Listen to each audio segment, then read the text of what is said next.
Англияда 5 ай жұмыс жасап қанша ақша тауып келдік? Осы сұрақ барлығына қызық болды, сондықтан жауап беремін деп шештім. Ал кеттік. Біз Малина фермасында 3 ай жұмыс жасадық. Малина фермасында таргетке жұмыс жасадық. Яғни норма деген нәрсе бар. Ондай фермада кім қанша ақша табады, ол өзіне байланысты. Одан кейін Малина фермасында сағат азаюына байланысты біз агентке өтініш жасап, Алма фермасына ауыстық. Алма фермасында таза 2 ай жұмыс жасадық. Ол жақта да біз нормаға жұмыс жасадық, яғни таргетке.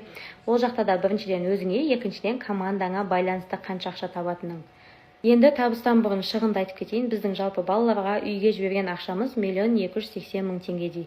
Одан бөлек өзіміз Англияда ары-бері жүріп қыдырғанымызға кеткен шығын бар.